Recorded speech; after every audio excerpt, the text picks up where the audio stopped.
Fun. Ton- Tonight we are reading Anima, Her Soul by Amelia P. Rosselli, translated by Natalia Costa Zalisau. Playing Olga de Velaris, Liz Bove. playing Silvio Vettori and Corrado Salvelli, Shaoul Rick Chason. playing Teresa Mauri, Virginia, and Miss Bett, Maria Elena Ardolino, playing Giorgio Mauri, Ferrandi, and the porter, David Mackler. playing Graziana Mauri, Taylor Lynn. playing Marquis Bay, Bernie Bosio, playing Count Lorenzi, Stephen Ackerman. and playing Marietta and Paolo. Emily Stone. Right, time and place. The action takes place in Rome at the end of the 19th century. Act 1, Olga's studio. The walls are full of sketches and designs, many of which are studies of nudes. Prominently placed to the right is an easel with an unfinished painting depicting an ancient Roman ruin. Here and there, rugs, vases, fabrics, etc. in artistic disarray. Olga is painting. Marietta, dressed as an ancient Roman, poses before her. Scene 1, Olga and Marietta, later Virginia. Up with that head. More to the right. No, too much. That's it. And be still if you can. It's impossible. What the devil's got into you today? I can't do anything this way. You better go home. You've made me all nervous. Now she starts to cry. Come on. You know that when I'm nervous, I no longer watch my words. It's not because of that. And why then? You don't feel well? You could have told me. We could have stopped sooner, no? Or He left me. who? Leonardi? He left you? Oh, but that's not possible. You must have had one of your usual quarrels. It's common among lovers. Go home, you silly girl, and you'll find him there. He's gone. What do you mean, gone? I'm telling you that he left me 2 days ago and he took all his things. He's not coming back. He isn't coming back. I know him. If he left me suddenly, I'd still hope. He's hot-tempered, but he acted coolly with determination. But why? What did he say to you? He told me that just because things had gone well so far, it wasn't any reason to suppose that they should go well in the future. That he had to think about his own life and I about mine. How mean of him. And then he treated me in a way as if I was a prostitute. Oh, you poor thing. Though I did imagine it would end like this. I told you not to trust Leonardi. I loved him. He's an egotist. As long as it suited him, he kept you with him. Now that he sees himself transported into another sphere with the sudden success he's had with his painting, he doesn't need you anymore. And you, silly girl, have no pride that you show him. And everyone else, your weakness, giving him this last satisfaction. Oh, what do I care about pride? Where will it get me now that everyone can insult me to my face? Oh, don't believe that of all the women's virtues, lies. No, I swear to you, I never had any bad intentions. Even if I did what I did, I loved him. That was it. If I'd been more cunning, I wouldn't be just a model now. And that is such a shame? When I think of my child, I don't say that he should have pity on me, but that innocent child that never did him any harm, When I think of the day when he'll ask me about his father, what will I tell you, darling? The truth. You mustn't be ashamed for having loved a man you considered worthy. It would be shameful had you pretended to love him for a hidden purpose. Oh, bless you. Your words console me. And I did feel it inside me, but I didn't understand. I didn't know how to get out. Oh, poor Marietta. You know, we all have this voice inside us which speaks to us deep inside to our heart. But it's difficult to silence the other voices and to listen only to this one. Be brave. And if you need advice or help, remember, I'm here. Marietta tries to kiss Olga's hand, but Olga takes her head between her hands and kisses her on the forehead. And now go get dressed. Hurry up because I'm expecting guests. Marietta steps behind the screen. Olga begins to clean her brushes.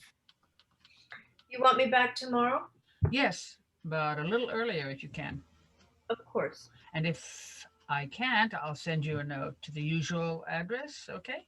Oh, no, Signorina, I'm no longer there. I'm going there now to get my things. And Oh, you're moving? how can I stay? My rent is paid only through today. And the baby? Thank God it's still with the wet nurse. As for me, God will provide. She reappears from But behind the screen, dressed. But where will you sleep tonight? Have you found a place? There's always somewhere to go. If worst comes to worst. Marietta, Sorry, I just said that without thinking. you'll come and sleep here until you find a decent room. Here? Yes, I think it's best. Here. Oh, no, Signorina. But what will people say? Oh, don't worry about that. As soon as you've done what you need to do, come back here with your belongings. Understood? You're too kind. Virginia, Virginia, You called me? listen, Marietta will sleep here for a few nights. Would you mind seeing that a bed is prepared for her in the last room where I keep my canvases? Then I'll be off. My respects, Signorina. My respects. Bye. See you later, Marietta. Marietta exits. Scene 2. Virginia and Olga. But what's gotten into your head? Why? Have her stay in your house with a reputation like that? Oh, what reputation? That she was Leonardi's lover? Was? Isn't she any longer? The hero has vanished. Poor thing. What scoundrels, these men. I can't possibly leave her on the street where she might end up. No, but Be good. You certainly are eager to be bad, but you feel even more compassion for that poor girl than I do. it's unwise, especially in your case. Aren't you here? Yes, but it's not enough. Yes, it is. You're my dear little old lady, my friend, my guardian, my everything. And then you have all the authority. Aren't the portfolios of all the ministries in your hands? Except for that of foreign affairs. Yeah, I take care of foreign affairs. It's easiest to make a mistake there. Did I ever meddle in your affairs? So don't meddle in mine. But what will people say? That I'm a crazy old woman? Oh, listen, I'm fed up with this stupid word meddling in my private business, and I can laugh in its face. Be careful. It's Silvio's world, and he's bound to it, as you know. He too. He is always worrying about what people will say. If only he loved me a little more. Thank heaven he's a young man with a good head on his shoulders. Something you never had. Oh, if only he felt the way I do. That's all we need. You have an excuse. You used to be free, independent life. You used to be a free, independent life from early childhood. It's a sad liberty coming only from the death of one's parents. You grew up without the restraint of those few basic and vital rules, Wrong rules. without which the world can't go on. For me, it goes on just the same. May God forgive your poor father. But to leave a girl for so many years in a mountain village with a family of farmers, it might be healthy, I admit, but not very reasonable. The girl is destined to live in a big city. But you know, it's a serious threat to have been born of a mother dying of tuberculosis. And if anything can keep away this threat, it's a healthy, simple life in the fresh air of the countryside. And then, poor father, he did it for my own good. If he didn't succeed, it's not his fault. You enjoy excellent health. Oh, I didn't mean that. How come Silvio isn't here yet? By the way, has he made up his mind? This uncertain, ill-defined situation is not ideal. But there's plenty of time. Nobody knows anything at all. That's what you think.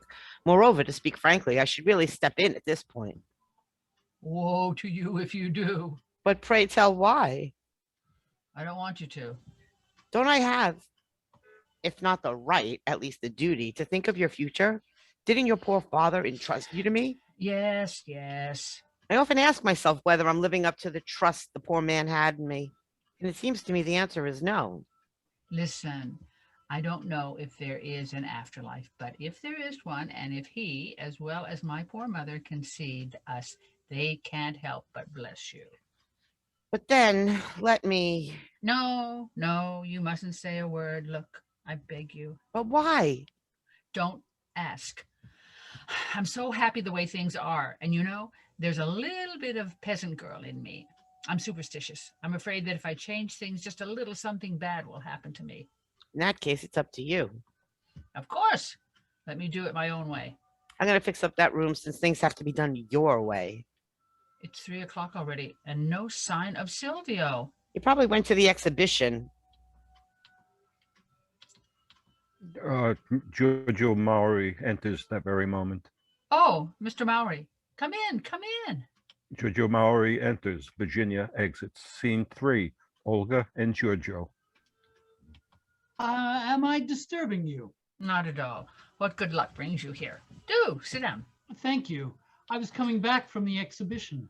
Oh, you went there? And passing by your place, I couldn't resist the temptation to come up a moment and tell you that your painting is a masterpiece. Indeed. Truly. And it was hung in the right spot for the light, which doesn't often happen. I tell you, it's a success. So many compliments. No, it's a fact. I too can judge art a little. Oh, more than a little. And if only you had the desire to study. If I had. When a verb is conjugated that way, there's nothing one can do. That's bad. Are you serious? Certainly. Beware. If you say it to me once more in that way, I swear to you, I'll start to work. But perhaps it's too late. It's never too late. It's true. I was 5 years old when I took a pencil in my hand for the first time, or rather a piece of charcoal. I made certain scribbles, oh, what beauty, on a rock, a big rock that was near a pine tree opposite the house, which served as a bench for my whole adoptive family in the summer evenings. I can still see them. Papa Tonio with his pipe, Auntie Martha with her braid, and us children gathered all around like little chicks. And every evening my masterworks were rubbed out. Oh, I started out like Giotto, with the difference that even if Chiambui had passed by, my scrolls would not have impressed him. You're too modest. Besides, it's a matter of talent, believe me. I, for example, belong to that class of individuals so numerous and so useless, who feel beauty, goodness, greatness, but who don't have the necessary ability to express these things in words by writing or by painting. I said useless, but then is that really true? You artists have in us your most fervent admirers, and at the same time, your most impartial critics. And criticism and admiration are hard to come by nowadays. But I do not admit to the existence of a class of passive individuals. They don't exist in nature. Forgive me, but in nature, there do exist beings, bodies, call them whatever you like, which are active solely due to the cooperation of other beings, other bodies, and which achieve perfection only together. And can't this happen to humans? Plato believed it so. Just a minute. He believed that the union of two perfect souls formed a perfect being, and that the two parts, divided and distinct, could not separately perform a given job. You're terrible. You don't give me a chance. Simply because I'm sorry to see a talent like yours wasted. If I weren't interested in you... It is true, then, that you're interested in me. Well, what a question. Isn't it natural, given the friendship that ties me to your family? Because of that? What's the matter? You have to admit that it's not the most flattering thing in the world to know that you're liked, not because of yourself, but because of the more or less friendly relationship that exists between two families. I get it. You want a declaration for your personal enjoyment. I can give you one if you like. That's a cruel joke. You're not that serious as to get upset about a joke. Tell me, this brilliant color, did you obtain it immediately at the first stroke of the brush, or is it the result of several layers of colors? That's quite obvious. So if I could remove the first superficial layer of color, I would find below it a less vivid color. And if I could remove that one too, I would find another still less brilliant, and so on. Is that true? That's well known. Why, you want to learn? No, I want to teach you something. If you had bothered with me just once, you would have discovered that below this first brilliant layer of jokes and merriment, there exists a second one, rather different, just like on that painting. Sublime, a treatise on living art. How cruel you are. And if I were to tell you that it hurts me? Listen, my friend, let's speak openly. Don't judge me either easygoing or cruel if I poke fun at you a little. But lately I've noticed a change in you, and since I like you, see, I even have a boldness to tell you so. Precisely because you don't like me. I don't want you to suffer for nothing. It all seems so strange. You men are so restless. We were such good friends. We used to spend such pleasant hours together without embarrassment, without illusions. No, sir, you couldn't keep it that way. You suddenly had to turn sentimental on me. Is it my fault if little by little, without realizing it, the friendship which I had for you turned into something else? No, it's not your fault. But you have to stop it immediately. You love someone else? What's that got to do with it? Why don't you tell me frankly? Maybe you're no longer free. No, don't be afraid. I'm not one to make a scene or to play the victim. I know how to suffer without bothering anyone. Very well, then. I want to be frank with you. Yes. You see? But I assure you that. For God's sake, no consolation, please. I'd hate it. Look, I'm not even asking his name. Only it's too bad that you don't love me. But I do love you. Yes, I understand, but in that other way. But I just can't imagine you're finding happiness with anyone else. If you marry an artist, you'll end up being rivals and destroying each other. Or, and you're capable of it, you'll humble yourself in order not to hamper his glory. If, on the other hand, you marry a middle-class man, you'll suffer and struggle a lot because everything in you, your whole existence is diametrically opposed to what's thought, done, and expected by the so-called good society. So you would be the only one. It's ridiculous, I know, but you're too complex to be understood, and if understood, to be appreciated by the first man that comes along. There's in you some mysterious depth that needs to be respected, some surge of light so intense that it would burn the indiscreet eye of the unsuspecting gazer. Who told you? Teresa and Graziana enter. Scene 4, same with Graziana and Teresa. Can we come in? Look who's The two here. comp- Oh, Mrs. Mauri. How nice of you. How are you? Hello, Graziana. You rascal. What are you doing in the house of a respectable young lady? Well, the same thing you came to do. No more, no less. How nice of the two of you to come. We hardly see each other. Oh, do you really think so? I'm so busy. And we have 100 things to do. You know how many visits we are supposed to make today? 10. Mercy. And then, can you imagine, we were also at the exhibition. Oh, indeed. And what did you think of it? I saw your painting. Don't you think that the tie of that man is too narrow, now that the wide ones are in fashion? My dear, I really didn't think of it. Seems you've had a great success. Graziana starts to examine the studies on the walls. Let's not exaggerate. A great success indeed. At least that's what I hear. I, on the other hand, cannot judge. I don't understand your modern art at all. It's not that obscure. This Pointing. is for your painting, isn't it? Yes. And this, what is it? Don't look. There's no need to. As I was saying, all this realism doesn't suit me. There are no longer exhibitions, but shops of human flesh. Nudes here, nudes there, and even flesh gone bad. Ooh, you are so proper. Criticism based on smell. Oh, yes, you too are modern. Moreover, I saw that you have bought a painting. You like it? Maybe it's very beautiful, but let's be clear. I don't want that painting in my house. Don't worry, it's for my personal use and enjoyment. Where are you going to hang it? I don't know yet. What painting is it? Tell me. Gianforti's Vacanti. Indeed. Oh, you've shown good taste. You think so? Yes, yes, but this is the last time you see me at an exhibition, at least with her.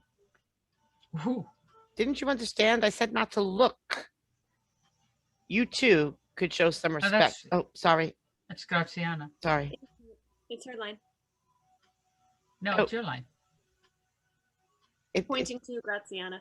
Right. I said not to look. You too could show some respect since this is your living room. Oh, so sorry. I really didn't think of it. Come on. It would be better if you just locked me in a convent. Poor Graziana. Here, now you can look. No more theater, no more exhibitions, no more books. Well, it's not I who write immoral comedies and indecent books. Oh, what an exaggeration. Oh, really? But tell me, if tomorrow a man and a woman were to walk down the street in their suits, you understand? Wouldn't there be 100 policemen ready to arrest them? What's that got to do with this? Everything, because those who walk in effigy along the walls of exhibitions should be subject to the same surveillance. At least that's what I think. That's what you think, but not what others think. Oh, yes, we know. You're superior. Are you going? Are you coming home for dinner tonight? Sorry, I have an invitation. Then tomorrow? Oh, you know that I am waiting for some friends. You never come. It's as if I never had this son of mine. Nice fashion that young men must have an apartment of their own. In my day, it wasn't so. In my day, the sons received their friends in their parents' house. But nowadays, enough. Let's forget about it. You're wrong. It will be a most moral dinner. We'd better not talk about it at all. Are there immoral ones too? Be quiet, Tattler. I can even tell you who'll be there. Marquis Bay, Vettori, the lawyer. Who? The one, Who was in Viareggio, yes. to tell the truth, he could have come at least once to look us up after so much familiarity. He comes to see you, doesn't he? Sometimes. So, Bay, Vettori, Salvelli. The one involved Miss Luigi? You're well informed. Silly girl. She repeats everything like a parrot. We are celebrating with Bay, who after 10 years has finally got his law degree. You choose your friends well. Signorina, goodbye. Good day, empty head. Giorgio exits. Scene 5, Olga, Teresa, and Graziana. You know, nowadays I seem to be walking on ice, in danger of slipping at every step. Since I have to bring up one of these innocent girls, my responsibility is great indeed. My dear lady, of all these problems, all these problems would not exist if girls were brought up in a different way. Of course, your theories. When mothers tell you, there are two kinds of truths, those that you can know and those that you must ignore. What happens? It so happens that you are not interested in the permitted truths, and instead, with a morbid curiosity, you are attracted to the forbidden fruit, which you are supposed to ignore. But Olga, you take too much liberty with your language. Go ask for a glass of water, a little consideration, for heaven's sake. Graziana exits. Scene 6, Olga and Teresa. A dozen girls like you and the world would be revolutionized. Indeed, you couldn't possibly think differently. You don't want to listen to the advice of those who care about you. What would your poor mother say, bless her soul? I always thought she would have brought me up the way I brought myself up. Oh, no. She was a saintly woman, a sweet and docile person. She also was, and you told me so many times, incapable of a lie or of any meanness. She too adored truth, and I don't think she would condemn her daughter for having taken truth as her faith and religion. Tell me, am I really so bad the way I am? Bad? What an idea. But would you mind if Graziana were to come here frequently? No, it's only that you have such ideas. You're right. You should never bring her here. My dear girl, and yet believe me, some good advice once in a while wouldn't hurt you. Young people have no experience. They don't see danger. No one knows better than I that you. But after all. But what? What? For example, are you happy about what people are saying? That you're a liberated woman? That young men come and go as they please in your house? Ah, A girl is easily compromised. I am the one to worry about that. Oh, sorry. Enough said. By the way, that Vettori, do you know him well? Why? I'm asking. Yes. Because I'd like you to, if the opportunity arises, to speak to him about Graziana, to listen to what he says. No, there's nothing. But in Via Reggio, he was courting her a little, and to tell you the truth, I would very much like not to let things cool down. Young men of that kind are hard to find nowadays. What do you say? For heaven's sake, don't give me tasks of that kind. I'm not a matchmaker. Psst. I was just saying, but it doesn't really matter. Scene 7, same. Graziana and Silvio. Mother, look who's here. Give it to me or you'll spill it all. How are you, Mrs. Mauri? We have come here to have the pleasure of seeing you. There should be some laurel leaves as well. My congratulations. Thank you. Tell me, how come you've never been to see us? Forgive me. I am not a very sociable person. And how have you been? How did you spend the winter? Did you have a good time? Did you dance a lot? Not at all. Mother claims that I'm too young for social life. Your mother is right. I'm almost 19 years old. That's old. These blessed girls are always in a hurry. And are you coming to Via Reggio this year? Oh, I don't believe so. Why? They say the air is very healthy. Then everyone has such a good time. Do you remember that boat ride that ended so tragically? Of course. My poor dress. I still have it, just as it was, all spotted by salt water. Do you remember? It had light blue and beige squares. What a good memory.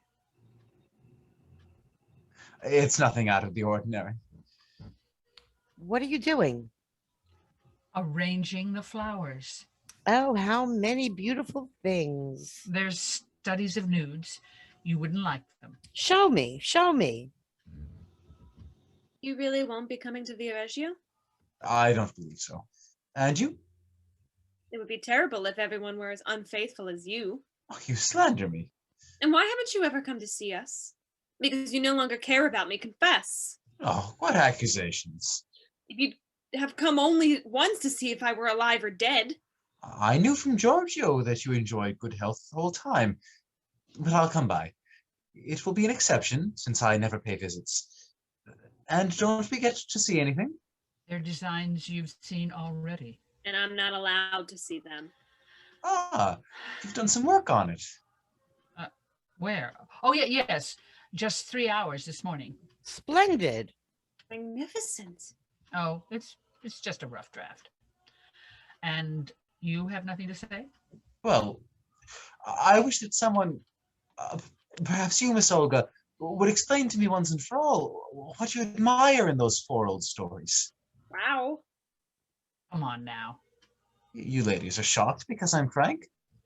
Believe me, among those thousands of people who gaze at the Roman Forum for hours contemplating, I'll bet there aren't 10 who do it in good faith. That's what you say. Silence, silence. These are heresies. Then help me understand. My work certainly cannot aim that high, But don't you see the spirit of things long dead reflected from among the stones? The spirit of things long dead? And what else? I think that's enough. Good grief, it's time to wake up. Don't you know what impression your spirit of Rome makes on me? The same as that of a beautiful woman who, seeing her beauty fade, decides to assume a spiritual role, stressing her soul. All of a sudden, I've had enough of it, to tell you the truth. That's really scandalous. Don't let anybody hear you. Is that why you live up there in the Macau district? Precisely. Up there, you can at least breathe freely. Of course, once in a while, a short visit down here, too. But for everyday living, you need a healthy environment. As far as that's concerned, you're right. It remains to be seen if the houses of the new Rome, which have no other advantage except that they're new, would compensate me for the lack of fine aestheticism which I find in my 40 stones, as you call them. And the advantage of being new seems insignificant to you, in terms of a house? Look, I'm the first one to live in my apartment in the Macau district. The first one, you understand, since the house was constructed. Do you realize what a pleasure it is to know that those walls are virgin walls, untouched by others? No one's foot has walked on that smooth floor except mine. The virginity of a house. Doesn't the word itself tell you that it refers to something precious? Precious? It depends. What contradictions. Oh, what do you say, Mrs. Mauri? Oh, stay in the company of Olga and you'll hear some good ones. Oh, so soon? I told you we have so many visits to make. Then come see us. I certainly will. Are you going to the Argentinian theater tonight? Yes. We are too. Then I'll take the liberty of paying my first visit to your box. Bravo. Number 12, first row. Let's go. I'll remember. Speaking of theater, did you hear what happened to Mrs. Patiani? It's late. We must go. No, listen first. It's a good one. They were performing The Virgins. Mrs. Patiani, judging the play by its title, took her daughters along. Brava. Immediately, from the first few scenes, she realized her big mistake. But what was she to do? Were they to walk out? Everyone would notice, she thought, especially since they weren't in a box, but had orchestra seats. I would have walked out. She remained, however, and resorted to an ingenious expedient. Yes? That of coughing at the most salacious points. Now, you are familiar with the play? No, but I've heard about it. Well, this meant a lot of coughing. The people seated nearby were annoyed and began to shush her. To make a long story short, the poor lady had to swallow her cough to the great joy of her girls. How awful. And this morning at the exhibition, they talked only about Mrs. Patiana's cough, and someone even offered her cough drops. That's how they encourage us to do our duty, ungrateful people. You should be the first to protect us. It was a big effort for nothing, and the girls had already read the play in secret. You get it? Oh, these girls. Come on, let's go. It's late. They say goodbye. Teresa and Graziana exit. Scene 8. Those are the supposedly pure girls. Lilies that wallow in mud. Why? Don't tell me you didn't notice how that flirt courted you. If that's all. Oh, yes. You laugh about it. Should I make a tragedy of it? So it seems nice to you the way she carried on with you? Neither beautiful nor ugly. Just natural. It's well known how it happens. We meet in a seaside resort. She is pretty. I have nothing better to do, so I flirt. We men come back to town, forget, but the poor girls don't. At the first encounter they blush, get confused, try to reestablish the former relationship without realizing that it's out of place in the new environment. They secretly keep a faded flower, a spotted dress. You would condemn them? If it were only once, but they do it all the time. 15 days ago, all of Rome thought her engaged to a certain fellow. Now she's clinging to you. Come. The poor girl doesn't deserve all that anger. Oh, indeed? Because for you, the shortcoming is only that one. On the other hand, for me, it's the repeated prostitution of one's thoughts. Today they belong to you. Tomorrow they belong to someone else. But nobody is scandalized about the secret dedications of these flirts of the soul. And one must be careful what one says in front of them. That's a new one. So the purity of the body has no value? Compared to that of the soul, certainly not. So, what a word. Sure, anything goes as long as you remain materially pure. That's the great virtue. That's the true chastity. And why?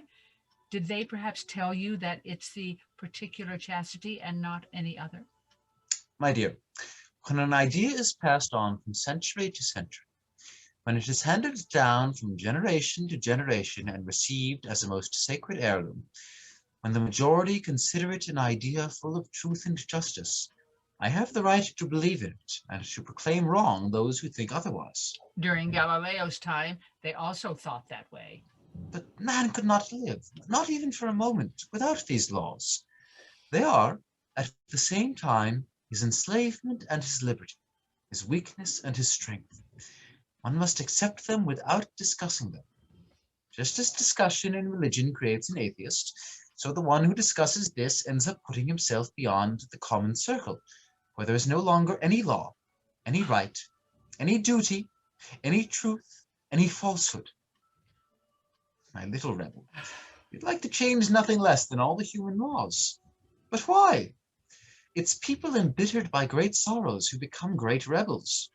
But you? And now you're crying.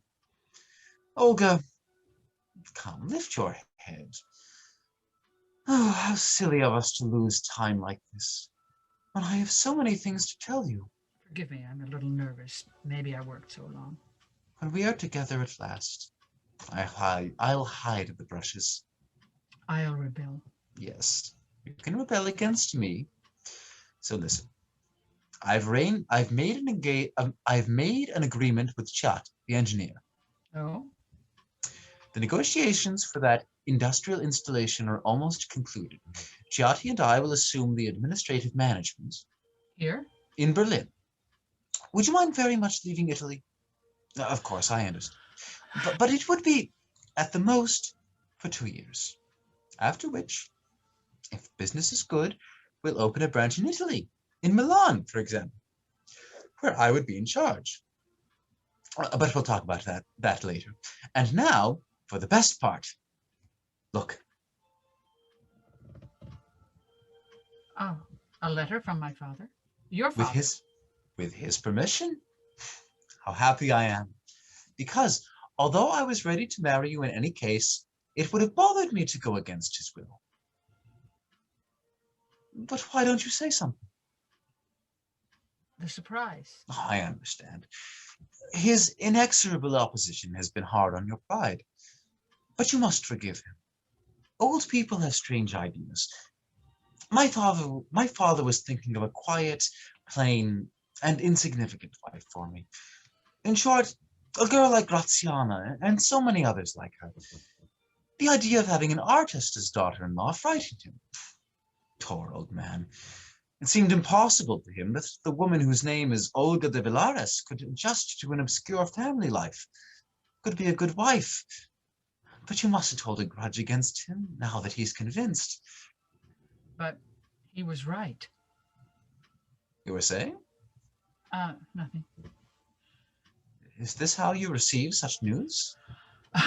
Who knows what you must be thinking of me?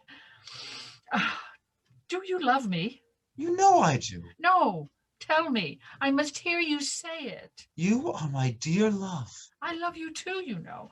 Oh, why isn't there a stronger, a more intense word, a word never said before?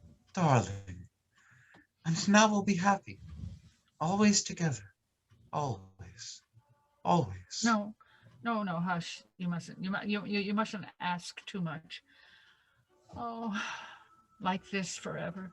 Angel, I'll write to my father this very day, and when he comes here, we'll be engaged. And in 2 months? Oh, no. No, because, you know, we must be in Berlin in September. And the honeymoon.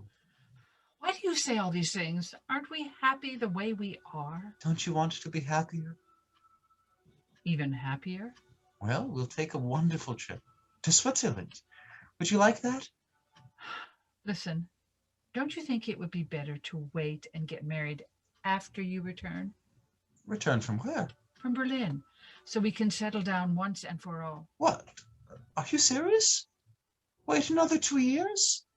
Is that the great love you have for me? You're right. And then it would be just the same. Olga, what are you saying? Listen, I have to tell you something. Let's hear.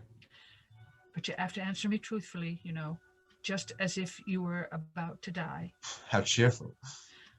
Do you really care about this marriage? Olga, Answer me. are you hiding something from me? Have you changed your mind? No, dear. You no longer love me. God knows how much I love you. So? I've been thinking about it for a long time. It's useless. I'm not the right wife for you. Today, I'm really convinced of it. But that's my problem. You have no say in it. I want you the way you are. If you weren't like this, I wouldn't love you.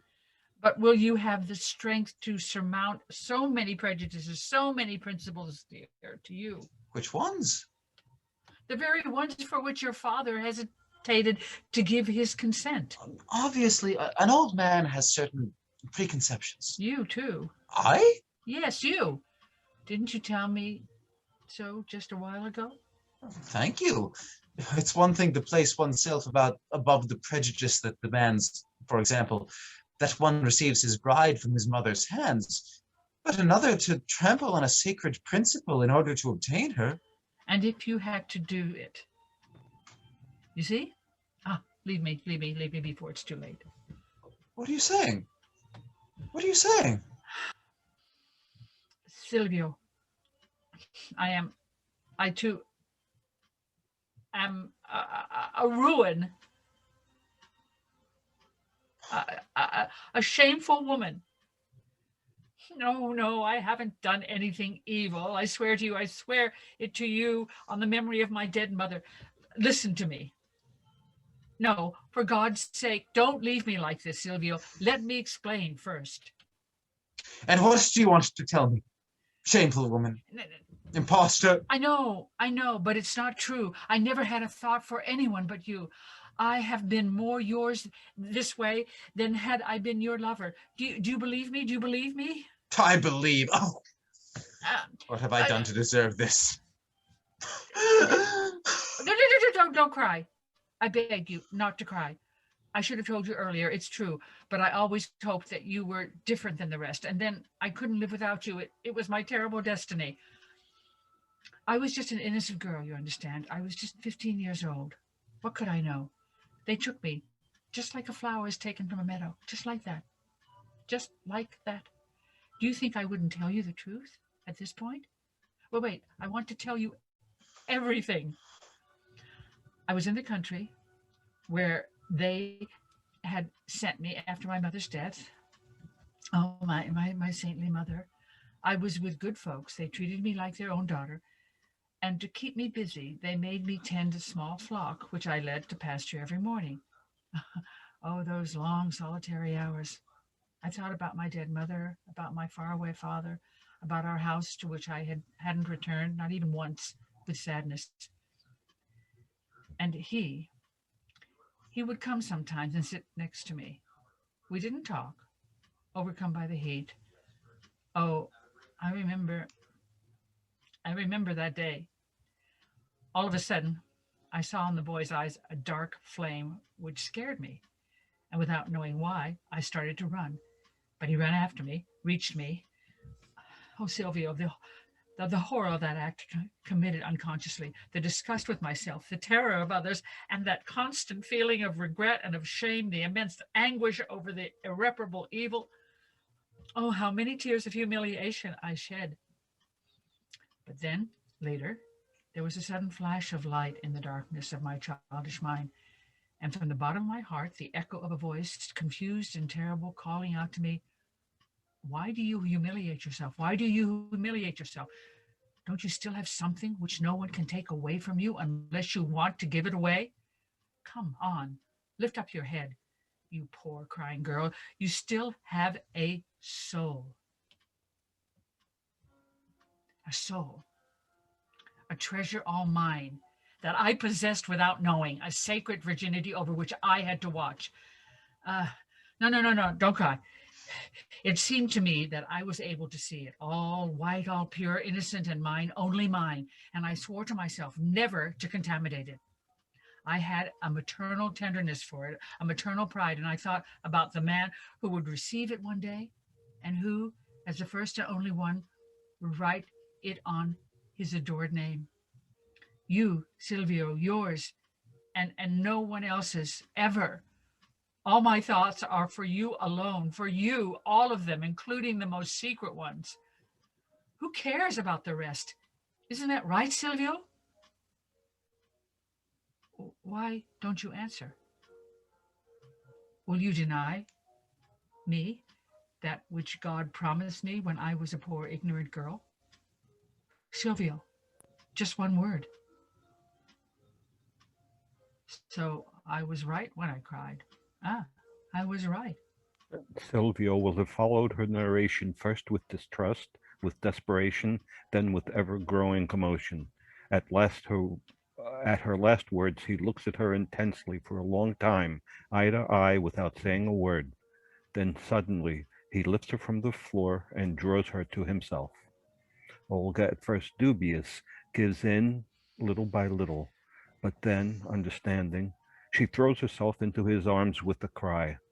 They remain in an embrace and motionless in the twilight. A little later, a knock on the door is heard. They stir as if awakening from a dream and just manage to compose themselves. As the door opens, light streams in. Scene 9. Same and Marietta. Excuse me, Signorina. I brought my things. Come right in. If you permit, there's also a porter with my trunk. Yes, that's fine. Shall I have him come in? Yes. Call Mrs. Virginia. She'll show you. Marietta exits. Scene 10. Olga and Silvio. Who is she? Didn't you see her? It's Marietta. In the darkness. Your model? Yes. And what is she doing here? At this hour? With that trunk? Oh, poor thing, don't you know? Leonardi left her suddenly, and I offered to let her come sleep here for a few nights. Was that wrong of me? Oh yes, they told me. He's marrying a young lady from Milan. She got engaged yesterday. A pause during which Silvio looks around with the expression of a man who, waking up, returns to reality. Then he rises and takes his hat, which he had left on a chair when entering. You're leaving? So soon? Silvio. Let's not make a scene, okay? Silvio. Let me go peacefully. It's best for you and me. Silvio. Oh, you've changed your mind. You don't believe me. No. But I swear to you. It's all the same. But then just now you lied. I dreamed. And all dreams end in awakening, sooner or later. Let me go. What? You're leaving me? You're leaving me, Silvio? Signorina, don't scream. What do you want? We were victims of an hallucination. We thought the impossible possible. Be reasonable. No. He no longer loves me. But I adore you. And if you want to... Olga, with a terrible cry, falls face down on the sofa. Silvia flees. Curtain falls rapidly. Act 2. Living room in Giorgio's apartment. On the right, a desk. Next to it, a section with easy chairs, sofa, etc. To the left, bookshelves. Also on the left, windows.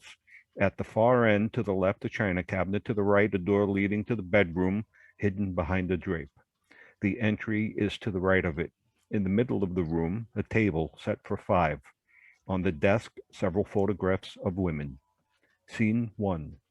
Giorgio and Silvio. Later, Paolo. But I am the one to thank you, my friend. And I can assure you that my father will receive your request with great pleasure.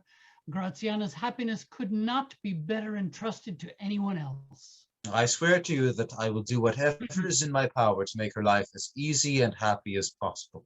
My mother will be so pleased about it. And I too feel relieved of a great responsibility. You know that I almost feel a paternal tenderness toward my sister. I am 10 years older than she, and her future has been a terrible problem for me.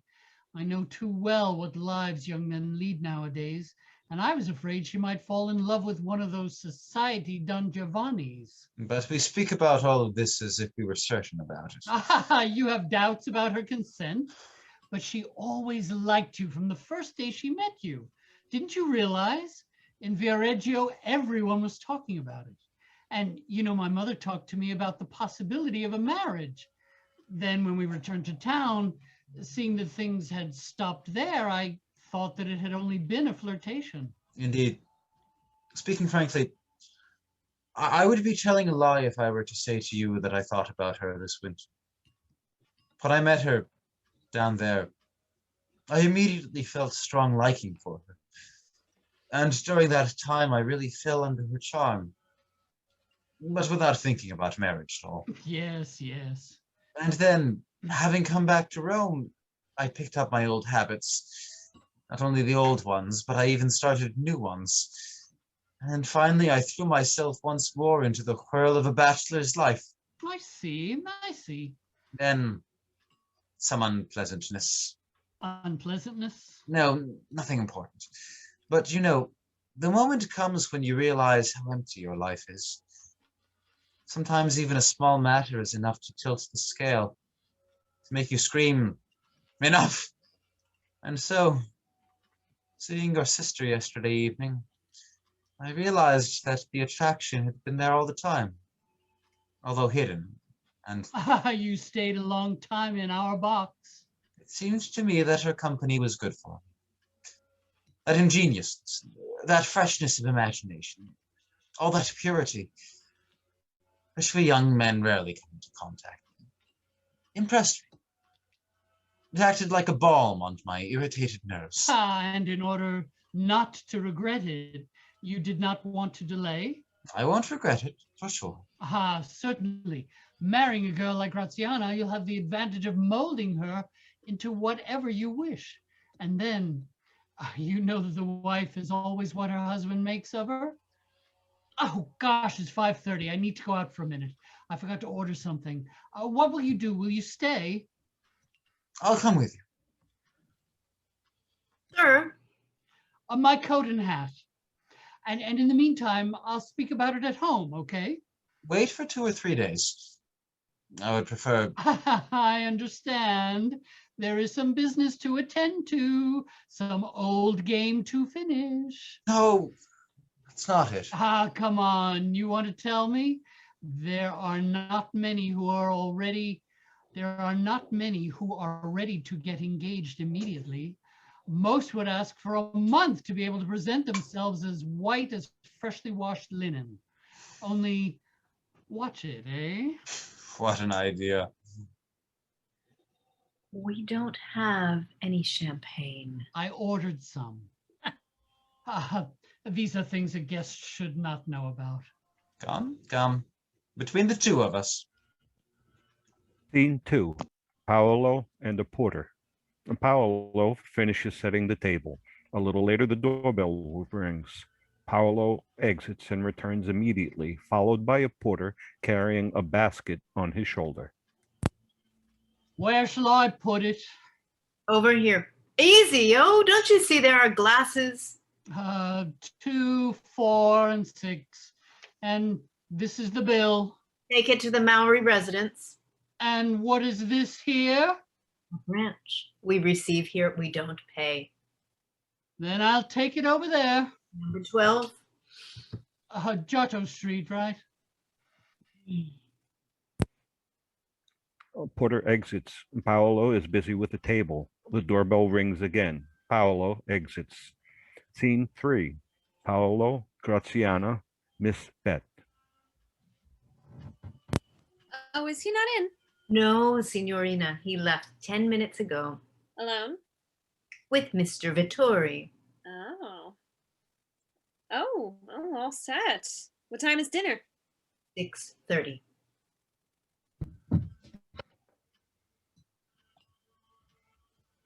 Miss Bett, I can't hear you. So, what are we going to do? Let me think. You said he'll be back shortly?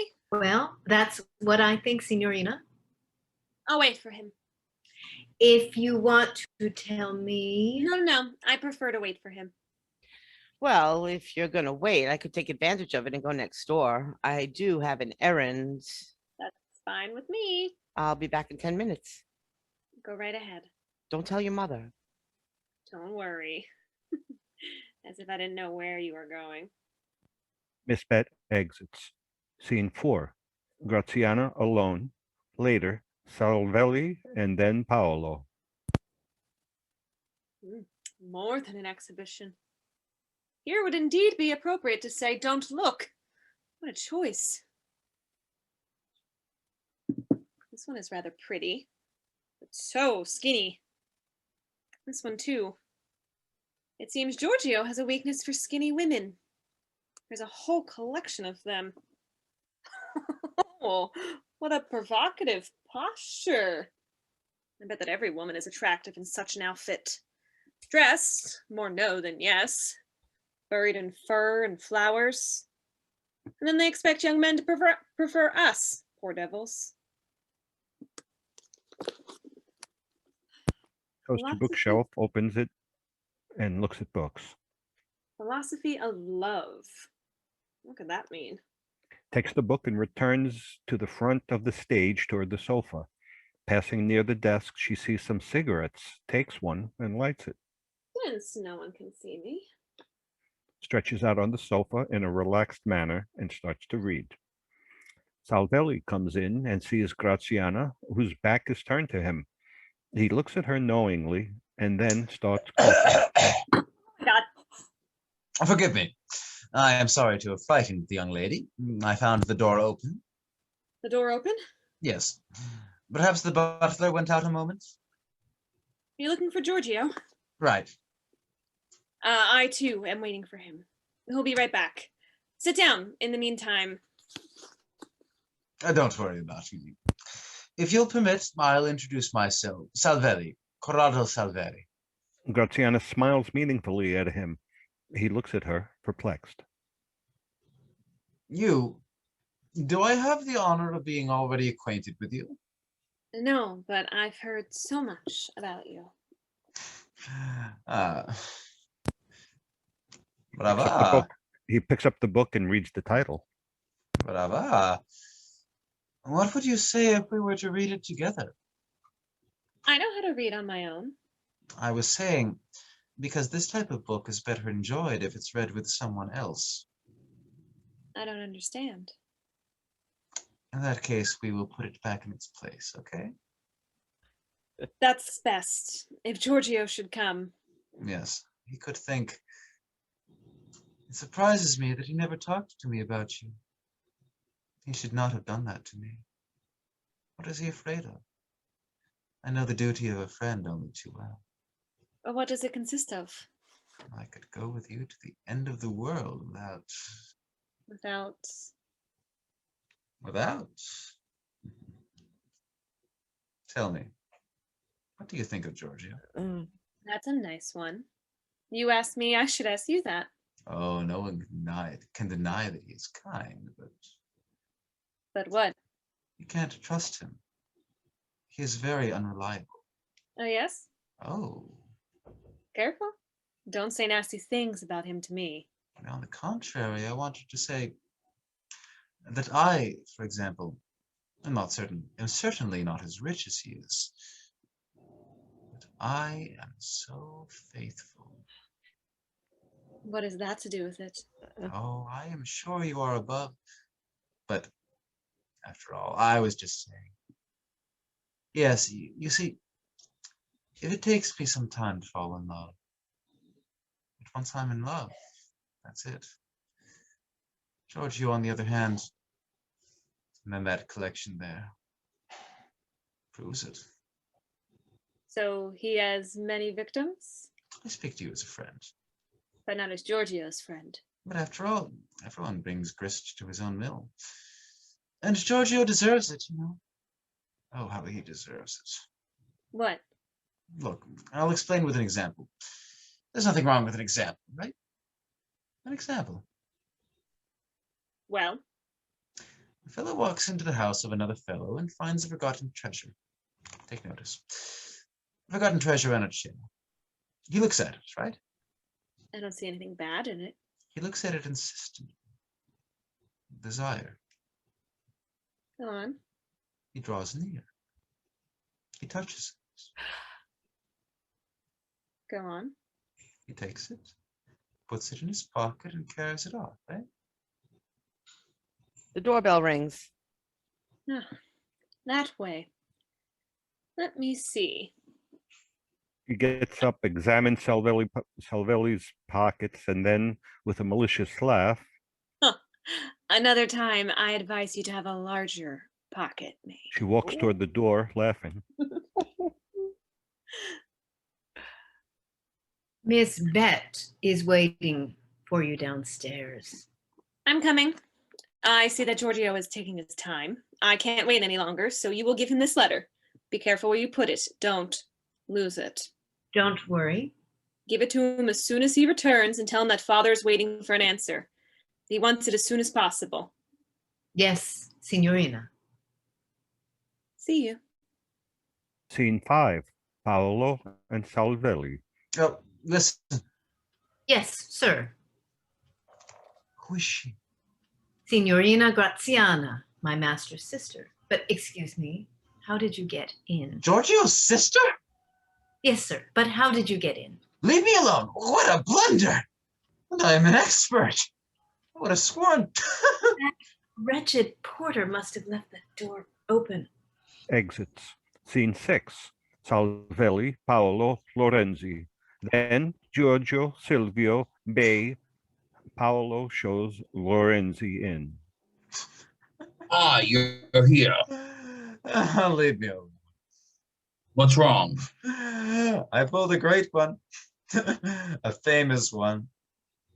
When you think of that, Imagine. Took her for a loose woman. I hope you'll excuse me. These are things that don't happen every day. You understand. may the devil take you if I understand a thing. Be quiet, beast. That's a nice way to do things. The guests have arrived and the master of the house is not in. Ah, that's your fault because you came too early. I, on the other hand, am late because, can you imagine? I went out a moment to order something and coming back. I hope that at least you will serve us a good dinner. I didn't even have breakfast. Ah, you should not have done that. I'll tell Paolo to serve you last. So, what was I saying? Nothing so far, except nonsense. Oh, yes. I was just about to re-enter when I saw, who do you think? Matilda, all in tears. The devil. The devil. What happened? Has Varsaki died? Ah, much worse. Sultan died. Sultan died? Sultan died? Sultan died. That's the horrible news I bring you. But how? In a very simple way, a predictable one. That idiot Varsagi was training him for tomorrow. In jumping over a hedge, he gave him a little go. Sultan fell and broke a leg. Oh, God. I told him to have Will to ride him. They killed him? Immediately. By now, I had placed a bet. and I one ought to break his head, but then he's broken it already. What? He got hurt? Ah, he smashed his head. In In the mean- meantime, Silvio enters, exchange of greetings. Nice. Hey, that's all I say. And Matilda? You should have seen her. I could not get away from her. Goodbye, necklace. Don't be afraid. She is not a woman who loses time. I bet tomorrow she will permit herself to be consoled. Can you guess by whom? I think it must have been Luigi who advised Varsaki to mount that horse. What a discovery. It wasn't such a bad idea. And now what will he do? Who? Varsagi is ruined. Well, he still has two ways out. Shoot himself or go to America to work as a streetcar driver. A nice future. See, and so What? that marriage, now that the consent has arrived, when will it take place? My dear sir, you are always late. What do you mean? It burst just like a bubble. You must be joking. Not at all. But how? Suddenly? So many things happen suddenly. It can only be a misunderstanding. No misunderstanding. If you were really that interested in my marriage, console yourself. If the first one did not go well, I asked for the hand of his sister. You are out of your mind. No, my mind is as clear as can be. But how? That's enough for now. Perhaps another time. Pardon me. Good evening, everyone. Oh. Ah, see what happens when you pass the exams? It brings bad luck. It's going to cost me 20,000 lira. Him too. That damned rascal. Ready. Who? Vasagi or dinner? Both. You will serve that gentleman last. That's too much. Certainly. You eat for 4. Well then, blessed are the last ones, if the first ones are well bred. They all sit down at the table and Paolo serves them. And so, if Professor Torni's wife hadn't been caught with Vittorio, you would have flunked for the 10th time. The fall of a woman prevents that of a student. Strange but true. But let me tell you, delicious this risotto.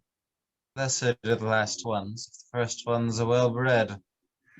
First of all, I hope that you won't offend me by not believing me when I say that I tried my best to flunk. We don't doubt doubt it. But what do you want? The poor man certainly had other things on his mind. Who? Professor Torni. Don't you know? He recently discovered that his wife was betraying him, and I, as if it had been done intentionally, wrote him a thesis on. Oh, I say, it really was a farce. A new one? Not at all. So still the old one. On the legitimization of illegitimate children. Just the perfect topic. Don't stand on ceremony. I certainly won't, my friend. But then I had corrected it and enlarged it according to my latest experiences. Personal? Oh, 10 years ago, when Professor Torni was still a bachelor, I could not imagine that 10 years hence, Mrs. Torni would not only have had a lover, but also the insolence to tell her husband. Oh, what she said to him. And so? At a certain moment in the discussion, I had the opportunity to quote, right to his face, part of Article 165 of the Civil Code, where it says that the husband cannot refuse to recognize a child as his on the pretext of adultery unless the child's birth was concealed from him. Oh. Of them. That's too much. Just listen to this. I thought he would have a stroke. He got all confused. He groped, he stammered, and I took advantage of it by rattling off a series of blunders until his colleagues, moved by pity. For whom? For you or for him? For both of us, obviously, by sending me away with the highest marks. Oh, really? Friends, let's drink to the health of husbands. Oh, no. Down, Down with husbands, husbands. down. Now, long live husbands, because if not for husbands, there wouldn't be any wives. Understood? Bravo, Lorenzi. Ah, speaking about husbands and wives, what do you say about Bardi's marriage? 500,000 lyre of dowry. That says it all. She is as ugly as can be. Ah, what does it matter? They continue to talk amongst themselves. Paolo, who had gone out a moment, returns and says something in Giorgio's ear. What? She's here? Yes, sir. But what does she want? She did not tell me. Where are you going? Excuse me for a moment. I get it. Have her come in. It's not true. He had no obligations. It would be a nice one if we had to marry loose women. I'll quote you the article. There's no article to support that. While Giorgio was about to exit, the door opens and Olga, who is very pale, appears on the threshold. Scene 7, the same, and Olga during the entire scene, Olga's behavior will reflect a nervous, ill-repressed agitation, evident from her banal discourse. Forgive me the surprise. But you did not want me. Who is she? Gosh, what a beauty. I am disturbing you, it seems. In my house, you can only be welcome, always. À la bonne heure. Why don't you introduce me to your friends? Oh, please sit. Thank you. No, never mind. I don't want to create confusion. Oh, you're here too. Good evening. How are you? Marquis Bay, the lawyer Salvelli, Count Lorenzi. I have already had the honor. Yes, I recall. Mr. Velaris. Please go on. It surprises you to see me drop in like this? It's a pleasant surprise for one who did not expect such a courtesy from you. And yet it's quite simple. I was alone, with an interminable evening before me. I recall that this evening you would be at home in good company, and so I came. She takes off her cape. Bay gets up to take it. Thank you, Marquis. We admired you yesterday through your work. Oh, for heaven's sake, don't remind me of my misery. You know, we artists are like that. There are moments when we would like to forget ourselves. I don't know if you understand me. May I ask you to keep us company? He offers her some fruit. I hope you did not think I would pay you the compliment of coming here to eat. We would have been most happy to share this miserable dinner with you. Oh, Is that flattering you? Don't mind him. He is in the habit of not eating for 24 hours before an invitation. Therefore, even the most Pantagruelian dinner is not sufficient for his veracity. Indeed. He covers his stinginess with a slander. As if you yourself had not confessed that you haven't even had breakfast this morning. But it's the most elementary act of courtesy to bring to the host's house a good 12-hour appetite. I know I would not have sacrificed myself. Poor victim. It's a hard lot in this world to be misunderstood. Don't you think so? I wouldn't know. I always had the rare fortune of being appreciated and understood. Oh, that's natural. You really believe it? You didn't always think so. It's a matter of being born under a lucky or unlucky star. Precisely. And mine, in fact, was a very lucky star. A good woman who was like a mother to me used to tell me that when I was born, the entire sky was covered with dark, stormy clouds, and only one tiny star was visible between two clouds, as if it wanted to spy on me. That's easy. Always victorious. Fond of danger. And the good woman also used to say that I would be very happy because I had a strong soul.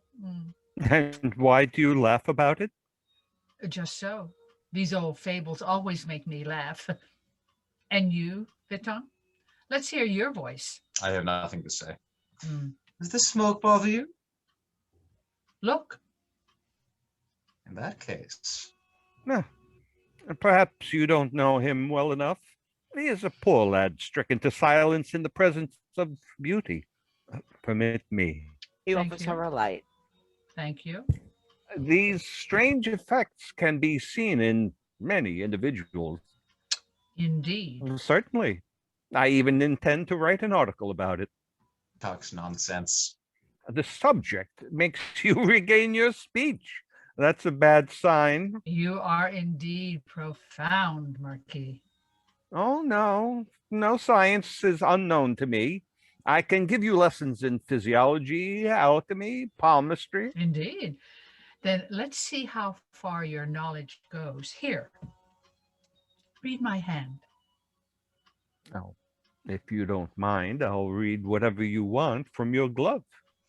My glove. The depth of his studies permits him to do even that. But easy. Take it off straight. This way. That's it.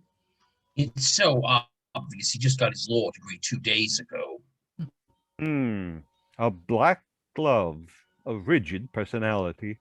The imprint of the nails is rather prominent, especially that of the thumb. A sign of authoritarian inclination. Look how the leather is worn, right there in the hollow of the palm. That points to the habit of forming a fist, force of will. Oh, this is symptomatic. What is it? I can clearly see the marks of 3 nails in the form of a crescent. Look, I don't see anything. and yet I bet that I can find the same signs on your hand. You permit? Oh, that's bad. What's wrong? Is there more? It almost seems done on purpose. See where this little nail mark is? The same is visible on the glove, Yes. halfway along the lifeline. You broke your life in half in a moment of rage. But that's enough. Charlatan. I advise you to study some more. You are not profound enough. I would be happy if I'm mistaken.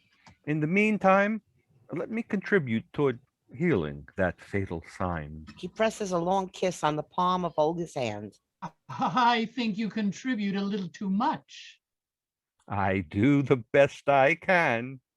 You must excuse me, but I really must go. At this hour? Yes. Didn't I tell you? I have an appointment. Not very gallant, my friend. Come on. What appointment. But indeed, I assure you, at the Val Theater. Let him go. Perhaps he does not feel well. You are mistaken.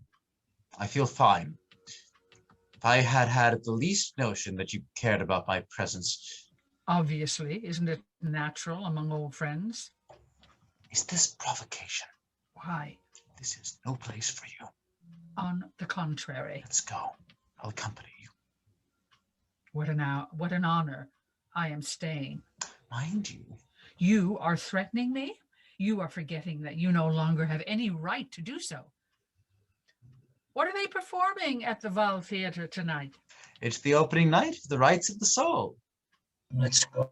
Oh, no. By Giacosa, isn't it? What a strange title. It's a rather daring idea to propose that a woman can claim for herself the right to be unfaithful in her thoughts, as long as she is not bodily. I think that's great. No, me too. That way, there are 2 different civil statutes, one for the body, the other for the soul. For example, one would read in the newspapers, today the spiritual marriage between Mr. X and Miss Y took place. The bride's witness was her corporal husband, Mr. Z. The groom's witness was etc., etc. The couple left for a platonic honeymoon within the space of thought.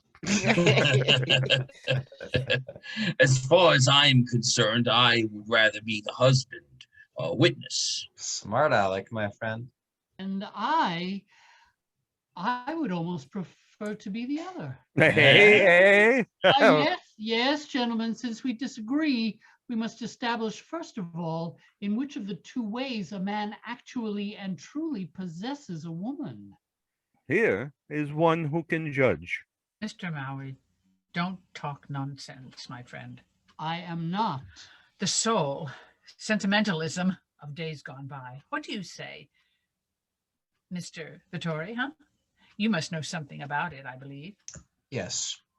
I claim that the chastity of the body goes beyond everything else, and that the soul is an obsolete pretext of those who cannot offer more. Bravo. Oh, Oh, you are right. you are wrong. Oh, you think? I really care about my soul? You think I am one of those who preserves it for the big occasion? Do you want to see how much I value it? Here I am selling it. I will sell it to whoever gives me most for it. Great. Oh, great. Original. Oh, Come on. How much do you offer? I've never bought souls. But I'll give you the rest as a bargain. I hope it still has some value, huh? You too. Who will give the most? 10,000 liar. 20,000. 50,000. Mr. Vettori, step forward. Are you afraid? Shame on you. Oh, Let's go. Leave me alone. And if you think what? What? Silvio, have you gone mad? 100,000. 200,000. Stop it. Let's go on. Vettori. At this point, Silvio is dragged out the door by Lorenzi. Everything I have. Let me drink. Giorgio pours her a glass of water.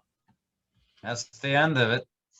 All we can do now is disappear. It's always like that when two have a quarrel. Meanwhile, Olga walks to the window and looks outside without moving, with her back turned to the others. My congratulations. Mine too. What an original idea. Do you know what's behind it? Moment of madness. Of which you took advantage. You will do me the favor of going now, and you will give me your word of honor not to utter a single word. Why, certainly. Keep it under our hat. I'll tell the other two. I can trust you. Certainly. I am surprised at you, rascal. They exit laughing and talking amongst themselves. All this dialogue, just like the scene of the auction, must be performed very rapidly. Scene 8, Olga and Giorgio. Olga, what have you done? Oh, yes, I know. I know. Don't get excited. Don't be afraid. I'm not going to run away. No. Look at me. I'm not moving. What are you waiting for? Am I not yours? And when you have had enough of me, you'll throw me out, and I'll go to someone else, and then to another one. She takes a few steps as if she were drunk. Suddenly, she cries out, Oh my God, what have I done? No, no, no, let me go. I don't want to. I don't want. Oh, for God's sake, don't yell so. I am not going to harm you. Look, I'm not even touching you. You are in the house of a friend. Calm yourself. Looking at him steadfastly, then in a trembling voice like a frightened child. Don't hurt me. Be kind. I'm asking only for a minute only. Certainly, I am not touching you. I am suffering so much. Here. Can you feel it? It's pounding. No, don't take it away. It soothes me. It's so cold. Why is your hand so cold? Wasn't it horrible of him to tell me all those things to me? They said the same thing to Marietta, but she at least has a child of her own. You understand, I have no one who loves me. Is it true that I did not deserve it? Tell me, Mauri. Is it my fault if that shameless... You're crying. Why are you crying? You feel sorry because you're so kind. He did it purposely to provoke me. Did you realize it? Purposely. Where did you see him? Where? Did I say where? What did I say? Here, in my place? No. Far away. It's Vettori. Tell me. No. It's him. No. Yes. No. Then tell me who. I don't know. You're hurting me. Tell me. You are hurting me. And why would you care? Does one ask a creature like me the name of her first lover? Aha, you had a lover. That's not possible. Why are you telling me things that are not true? Things that are not true? Yes. Why? What do you know? I know you. You know me. You know me? You? No one knows me. Olga, you know that love you. No, I beg you, don't subject me to this last humiliation. Oh, how horrible, how horrible. Ah, the man who really loves respects the woman he loves, even if she has fallen. Respects. Yes, respects. Don't cry. I can't see you cry. But why do you treat me this way? Don't you understand that is worse? I disgust you. I love you. Tell me awful things. Tell me, no pity. No. You are offended by the pity of one who loves you? I know that you have suffered so much, my poor darling, and I feel pity for you. Who suffered? You will tell me everything one day. Oh, yes, everything to you. But now I can't. Not now. One day. Whenever you like. One day, yes. Perhaps tomorrow. But when you two, then just like him. No, calm down. It's enough for now. Step a moment in there to tidy your hair, your beautiful hair, all messed up. Come. He leads her towards the door of the bedroom, lifting the drape a bit. Olga, after a moment's hesitation, enters. Giorgio lets the drape drop and rings the bell. Scene 9. Giorgio, Paolo, then Olga. Paolo appears at the door. You will go call a cab and you'll accompany the lady home. Olga, re-entering, hears this, looks at Giorgio with an expression of profound surprise and infinite gratitude. I am grateful that you came. I'll see you tomorrow, right? Bows respectfully. Olga walks towards the door while looking at him, and on the threshold, in a voice profoundly moved, murmurs, You are so kind. Exits. Giorgio, alone, sits down, dropping on the sofa, exhausted, and covers his face with his hands. Curtain. Act 3. A ground floor room at the Mauri villa. At the far end, a glass door leading into the garden. To the right and to the left, doors leading to the internal rooms. Scene 1. Silvio, Giorgio, and Olga.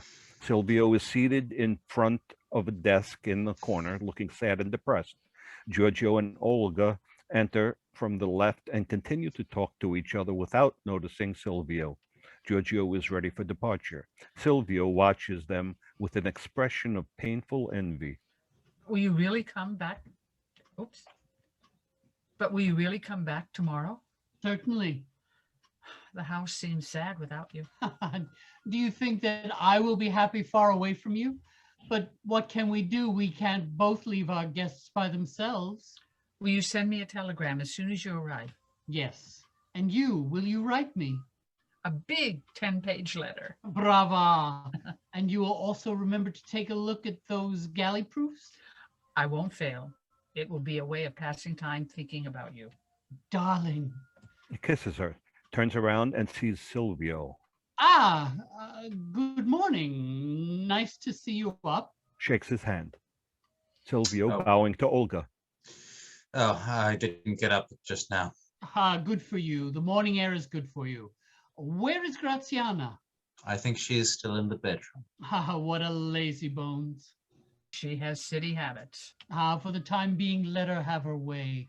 This first week she must rest. But then I'll take it upon myself and wake her up at 6. Dash it, this way she's missing the best hours. Oh, my goodness. Have you lost something? That receipt of all things. It's probably in the bedroom. Let me go see. I could have sworn that I had put it here. It must be in the bedroom, Signora Olga says. Let's hope so. Are you coming back tomorrow? Yes, I'm sorry to have to leave you, but I can't avoid it. When it comes to business, one must not stand on ceremony. It's not really business. That is, now I'll make you laugh. I have an appointment with my editor. With your editor? Yes, I have a book in print. You? Are you serious? Yes, a study on 15th century art. Wow, I would never have thought. Congratulations. Come on, say it. You would never have thought that I would succeed in something, right? Let's make it clear. Not because of lack of talent, but on account of laziness. Yes, yes, it's true. I myself would not have thought it possible. It's all due to Olga. In fact, I needed to be pricked, spurred like a reluctant horse. Just imagine. It was a combination of things, one could say. One day, shortly after we were married, she cleaned one of my drawers and found among some old papers a draft I had written on the subject. You know that I have always written in my spare time. I threw down my ideas in whatever way they came to me, but then I let them rot in a drawer. Well, Olga read that draft and she liked it. And from that moment on, she started to torment me, to tell me that the idea was good, that I should elaborate on it. In the end, she said so much and did so much that she succeeded in making me cast aside my phenomenal laziness. I began collecting the necessary material for my work, and little by little, you know how it happens, I got pleasure out of it. And then there was always Olga at my side to advise me, to help me. To work that way is pleasant. She had a desk installed for me in her atelier. She would paint and I would write. And now, after a year and a half of tireless work, I have done it. We are correcting the galley proofs. It will come out in November. Good for you. Good for you. Didn't I tell you? It was there. It had fallen behind the chest of drawers. That was lucky. Thank you. I was speaking about you. I was saying nasty things about you. Shame on you. Yes, I was saying to Silvio that I have come to something and it's all credit to you. Oh, come on. It's the truth. And one must always tell the truth, right? Certainly. Isn't it time to go? She's sending me away. The train won't wait for you. There's time. There's time. Let's see if the carriage is ready. How happy you must be. Yes. I don't believe two people could get along better. And to think that I had to fight hard to win her. Fight? Oh, certain ideas of hers. And then my mother, you can imagine, but now she's changed her mind. Olga is an angel. You have to get to know her well. She has a withdrawn personality. Even to you, she might seem cold sometimes. She can't get used to sudden intimacy. But what's wrong with you? You don't seem yourself. Aren't you happy too? Yes, very happy. Why? Silvio, I am not blind. Nor does happiness make me an egoist to the point of not noticing those who are near me. Perhaps some business matters? Oh, business is booming. Then I don't understand. Graziana? No. Believe me, it's nothing. It will pass. For 2 nights now, instead of sleeping, you've been walking up and down the study until dawn. How do you know? Your study is right above our bedroom. I didn't know. I am sorry if I disturbed you. That's not what I meant. But it means that something is tormenting you. And during the daytime, you're always sad and taciturn. Why? Tell me why. That's true. I am a little sad. But no one is to blame except myself. It will pass. I will find a way of getting better. I will certainly find it. I am indeed out of place among the rest of you. No, but we would like to see you happy. I feel like a dark spot on your beautiful blue sky. And spots must be washed off. Giorgio, it's getting late. Here I am, coming. See you. Goodbye. Have a good trip. Greetings to Graziana. And take heart. What the hell? Look, there she is. Scene 2. The same, and Graziana. Graziana entering from the left in a riding dress to Giorgio. You're going away? Lazy bones, you've just got up, huh? I must run, it's late. Need anything from Rome? No, thanks. Have a nice trip. Giorgio, you'll miss your train. Coming! Goes out in a hurry. Scene 3. Graziana and Silvio. How are you going? Riding. By yourself? With Ferrandi. I would prefer that you don't go today, since Giorgio is away. Why? Because you're too alone, I don't see anything wrong with it. perhaps. But I beg you to give it up for today. If you don't want to do it for me, do it for the others. But why? I don't get it. Because it seems strange, to say the least, that after 2 years of absence, instead of being eager to enjoy your family, you spend 3/4 of each day with a person who is neither your mother, nor your brother, nor your sister-in-law. And in fact, I am not the only one who's noticed it. Olga, right? No, your mother. Yesterday evening, for example, seeing that you had not come back in from the garden, where you had been for over an hour with Ferrandi, she went to her room without saying good night to you. He had a headache. I know her well enough. She loves you too much to reproach you in front of me. But if you would really like to know, she went to her room painfully offended by your behavior. Fine. I'll ask her if it's the way you say it is. Oh, for heaven's sake.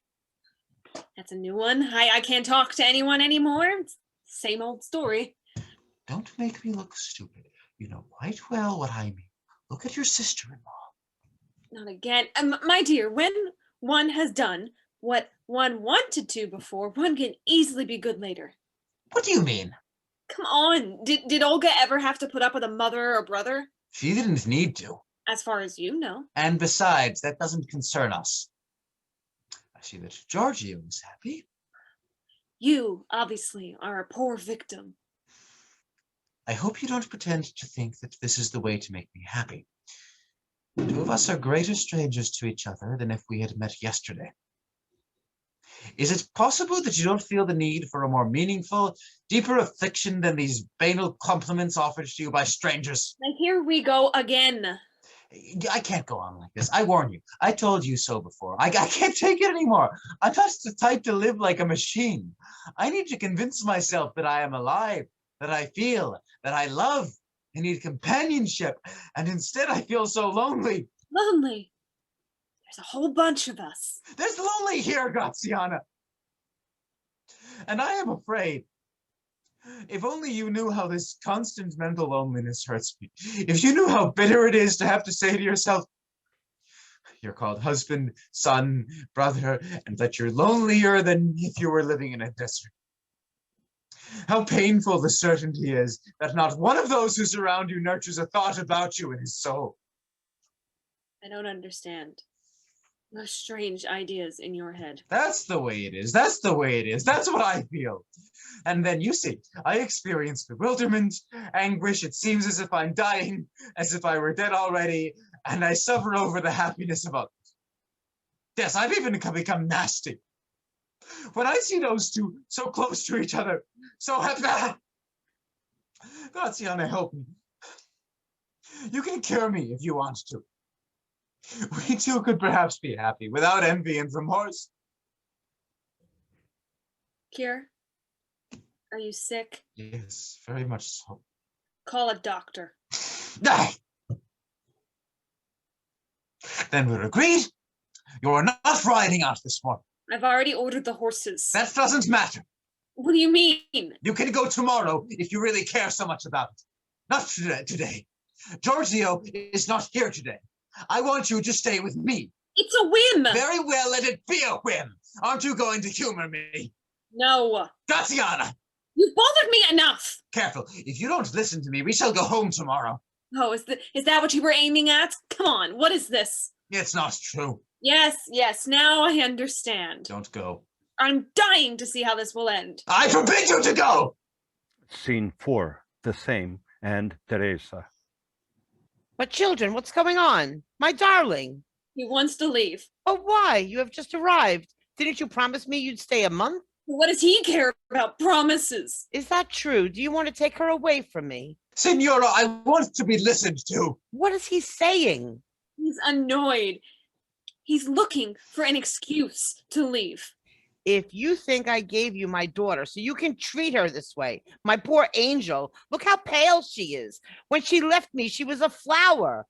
Besides, may I remind you that you are not the one to have authority over her. I am here too, and so is Giorgio. Let's see what he thinks of your plan. Giorgio knows perfectly well that no one has the right to intervene between me and my wife. So we have agreed. He moves to the door on his left, but then returns, draws near to Graziana, and whispers to her beseechingly. Graziana! Graziana! But Graziana moves away, vexed, whereupon Silvio walks out, aggrieved. Scene 5. Graziana, Teresa, then Ferrandi. Do you? Him? But what is it? It's about Ferrandi, right? Yes, as if I were doing something evil. He's not that wrong, you know. You too now? No, bless you. Did you see how I treated him and what I told him? But between ourselves, it's he who is right. You always leave him to himself. Ah, good morning, ladies. How is everything? Good morning, Ferrandi. Morning. Where have you been hiding? I went all over the garden, up to the gates. Ah, if you had looked around the stables, you would have found me, because I was looking for you. Giovanni wanted to know if you had any commissions for him, because he's going to town. Yes, where is he? Out here. Giorgio left. On the 11 o'clock train. Excuse me. Giovanni, come see me after you hitch the horses. I have some letters to give you. Exits to the left. Scene 6. Graziana and Ferrandi. Don't you think we should ask my sister-in-law? Oh, sorry. Don't you think we should ask my sister-in-law if she'd like to come with us today, since Giorgio's not here? Oh, I beg you. You're not much of a gentleman. Do as you like, but it will be a completely ruined ride. I was hoping for such bliss from this unexpected tete-a-tete. Don't be afraid, she won't accept. So much the better. I know a certain little place down there in the forest. Down there, down there. Do you know that I'm running a great risk going with you now? A risk? My husband has threatened to kill me. To kill us? No, to kill me. Don't be afraid. Ah. And this, believe me, gives me immense pleasure.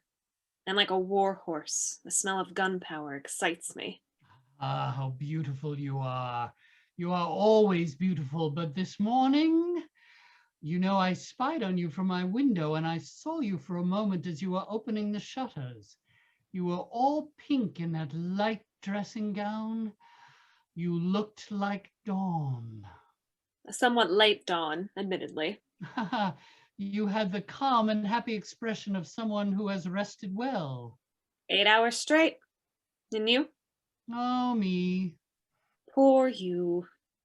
It's so annoying not to be able to sleep. So you, too, go through such torture sometimes? The torment caused by a constant, sweet, but terrible thought? Yes. I remember once, it was such a long time ago, a little dog I adored died.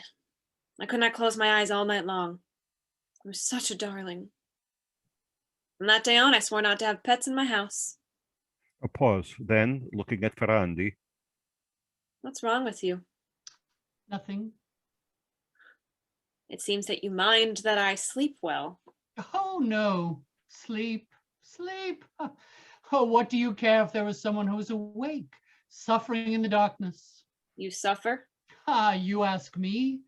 When I thought that I had succeeded in awakening an attraction in you, you dashed my hopes with a cruel world, just like last night, for example. Well, sometimes you are very imprudent. When you look at me that way, I lose my head. In what way? As you look at me now. Oh, then... You are too cruel. I'll leave today. And I command you to stay. Scene 7. The same and Olga. Oh, good. I was looking for you. We wanted to ask if you would come with us. Thank you, but I can't. I told you. Too bad. It's such an enchanting morning.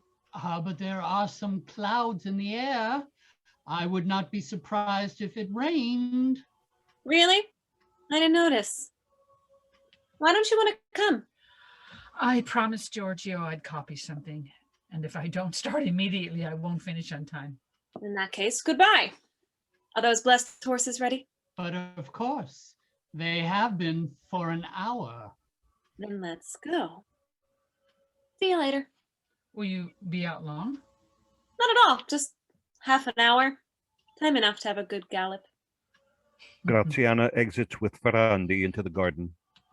Olga alone, then Silvio. Olga, after having watched them go, shakes her head and remains as if absorbed in thought. Silvio, in the meantime, enters from the left, looks at her, uncertain whether to proceed or not. Then he makes up his mind and approaches. Have you seen Graziana? Oh, God, you scared me. Have you seen her? Graziana? Wasn't she here? Yes. She went out, didn't she? Yes, I think. Yes. She went out with Ferrandi. So much the better. Stay a minute, I beg you. I must speak to you. To me? Yes. What do you say about it? You can be happy about it. About what? I don't follow you. If your pride, in order to obtain satisfaction, wanted the ruin of the one who had offended you, it has received ample justice. First of all, I don't see what right you have to recall a past that belongs to me alone. Secondly, I beg you to believe that my pride is not in the habit of asking for compensations of that kind. In that case, you must permit me to let you know that you are not very generous. What do you mean? You're always avoiding me. I wouldn't have any reason to. Always. Tell me whether in these 8 days I've succeeded in seeing you face to face. Considering the fact that we have nothing to say to each other. Nothing at all. Don't you find that terribly sad? I would rather call it logical. You're right. But that's not why I am detaining you. I simply wanted to take advantage of this moment of solitude, which will not present itself again, to beg your pardon for having imposed my presence on you. I think I will leave soon. What? On the other hand, I could not possibly avoid coming here without explaining. You are in the house of my husband, as husband of his sister. Your presence here is therefore quite natural. But that doesn't make it less odious to you. Don't deny it. It would be useless. Oh my God. Since this had to happen sooner or later, it's better this way. So we no longer have to think about it. Is that all? You have nothing else to tell me? Not even a word? Nothing at all? Are we to separate like this? Without a greeting? Without an explanation? We are brother and sister after all. Have you forgotten? Brother and sister? Are you at least happy? Yes. And you have forgiven me. Forgiven what? That you made me meet and appreciate a noble heart? One does not forgive this. One thanks for it. Oh, you are cruel. I should be more than grateful to you. At least don't use such expressions. Why? Because it makes me suffer. So you have not guessed what torture these days have been for me? You have not understood how much I have suffered in this daily comparison between what my life is and what it could have been? How I have been punished. Punished in the very way in which I hurt you. I deserved it, but it's painful. I discovered truth when error made me his forever, irredeemably. I knew that this day and this moment would come. Ah, you might as well triumph about it. You deserve this revenge. I feel for you, Silvio. So you don't hate me? No. Oh, bless you. Was it perhaps your fault if you were immersed in prejudice, just like everyone else? What happened was destined. In order that you might recognize your error, it was necessary that you play havoc with my soul and that I undergo that painful experience. Oh, your soul. I raised an altar to it in my heart when I silently adore it and cry for it. You could very well say that you killed it that evening. Nor did I believe that it would ever come back to life again. Now I understand that supreme advantage in possessing that and the futility of the rest. Now that I have lost it forever. Dear soul, which gave itself to me entirely.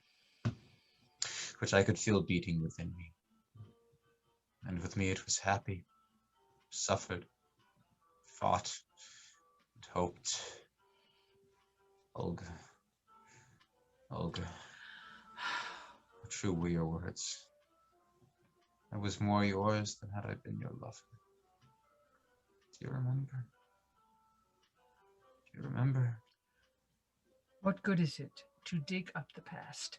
When we have no other consolation in life, when remembering is the only evidence that we are still alive, a single dear memory which animates my solitude and which lessens the anguish of my tormented heart, a memory that makes me live for you, just as I did in the days of our happy love. Oh, let me have that. I don't ask for anything else. You are forgetting that your thoughts no longer belong to you alone. But does it really seem to you that Graziana would still have a right to be offended if she could see inside my soul? Don't you think that I've earned by now the right to dispose of it at will? Couldn't even guess. But consider that not even for 1 minute in her life, since I married her, there has not even 1 minute in which the soul of that girl has been mine.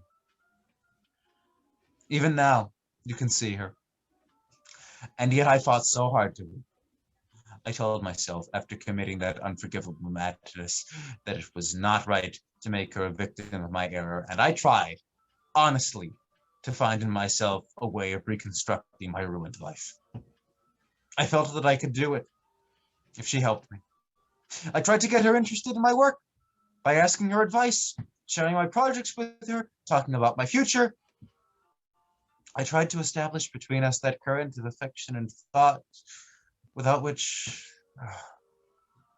now I know it, there is no true procession. But she did not understand me. Or she would interrupt me to read the poem Marquis B had written in her album. She would play me the song Mr. C had composed for her. Rather than seeing in me her life's companion, her husband, she saw in me only the instrument of that liberty she fervently longed for. Little by little, silence set in between us. You know that silence of souls that persists even when lips speak. I had moments of such profound anguish that I thought I was going to die. Poor Silvio. Poor Silvio. And yet, didn't destiny, ironically, give me what I asked for? The triumph and my manly pride, to tell myself while looking at my wife, no caress has passed over that body except yours. What a triumph. And with it, the pain of knowing that the soul that it hid was not mine, nor had it ever been, but that instead, the desire of 1,000 men had passed over it just like a turbid wave of mud. Then I understood the profound and sacred significance of true virginity, as I was kissing that chaste body, which was mine alone. I was consumed by rage at the thought that her soul, at the very same moment perhaps, was far away from me, was in the possession of someone else, was lover to another man. I wanted to break open that pure forehead and discover that baseness, a betrayal.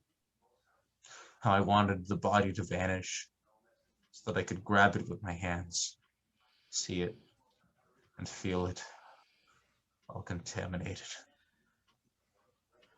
What awful misery. What awful misery. Poor Silvio. You understand me. You are the only one in the world to understand me. Oh. Why did you destroy our happiness with your own hands? Why didn't you keep quiet that evening? Wouldn't merciful deceit have been better until my eyes had discovered the truth for themselves? I feel for you, Silvio, but the truth would have never come to you without your experience. We would be happy now! Now you would be tormented by a more base and humiliating jealousy. Olga, Olga, what will become of me? Tell me, what am I to do? You need to be very patient and wait. Graziana is so young. Oh, I can't. I can't. I no longer have the strength. I need you in order to live. Only you, Olga. Graziana. Let her have fun as she pleases. But tell me that in your soul the memory of me has not died. Tell me that in it there is a part of me that lives and still breathes. Don't abandon me. I'll be happy with one of your tiniest thoughts. One tiny thought reserved for me. I am not asking you for more. You are asking for what I cannot give you. Don't abandon me. Don't you give me the horrible sensation of emptiness, silence, and of death. I am not abandoning you. You just said a few minutes ago that we are brother and sister. I will help you. I'll do all I can to lead Graziana back to you, but do not ask me for anything else. That's because you love Giorgio. Because you were able to forget and to love a second time. Yes. And you blame me for it? Instead, you would have wanted me to find me still as an abject as when you left me? You have always been an egotist in your love. And when he offered me his helping hand, you would have wanted me to refuse it and not to try to love him with that little bit of life that still was in me. But I wanted to find in myself some indescribably precious treasure in order to be able to offer it to him. But instead, I didn't even have the consolation to give it to him, who deserved it, the only virginity that was left to me. You had completely devastated everything in me, parched everything. And now you are sorry that a flower has grown on this ruin? Ah, Silvio, don't you think that I suffered enough because of you? You're all right. Forgive me. I won't disturb you any longer with my presence. Why are you saying these things? Because that's the way it is. Because I am a burden to others. Oh, Silvio. Yes, a burden to everyone. For whom or for what am I supposed to live? You know that there is someone who greatly needs you. And what do I care? It's I who need you immensely, Olga. Tell me you still love me. Oh, tell me so. If you don't want me to do something foolish. Silvio. Have pity on me. Tell me something. Just a kind word. Is it possible? Is it possible that you have forgotten? Olga. The voice of Graziana is heard from the garden. Silvio, who had grabbed Olga's hand, lets it go and moves away. In his eyes there is a strange glare. Scene 9. The same. Graziana and Ferrandi. I'm famished. Let's hope that lunch is ready. Ah, you're here. What? Back already? A storm is threatening. Really? Not at all. She got scared by a little passing cloud. He calls it a little cloud. I like that. What do you say? The sky is all dark. Some raindrops are starting to fall. There you are. Who was right? Heavens, what a lot of flowers. Beautiful, aren't they? You should have seen. You know that little meadow in the forest? You can't see the green for the flowers. Ferrandi, help me fill the vases. We even covered the horses. How beautiful they are. But Delphina ate those she could reach. Quite right. The flowers of some of them are so sweet. Try this one. How dare I don't eat flowers. I like them very much. So hungry I can devour them all. What time do we eat? Immediately, if you like. Let's call Mother. Yes, let's go. Are you coming? In a minute. I'll be coming. They all walk toward the door on the left. Only Silvio stays. From the room next door, a confused noise of laughter, of chairs being moved, of plates, and of people calling each other loudly can be heard. Oh, yeah. Silvio picks up the flower dropped by Olga Wonderful. and kisses it with infinite passion. He remains absorbed in thought for a while, but slowly an expression of resolution forms on his face. Suddenly, he impetuously opens a drawer of a desk and takes out a small revolver. He looks at it for a moment, but then, as if changing his mind, he puts it back. He walks toward the door on the left and stops as if listening. In that moment, Graziana's voice can be heard saying, Come on, Ferrandi, come here. Silvio backs away, laughing nervously, and returns to his desk. He opens the drawer again, grabs the revolver, and leaves desperately through the door into the garden. Right after, weakened by the distance, the shot of a revolver is heard. The curtain falls immediately. Oh. Very Boo. Chekhovian. How Russian, Oh. yes. That's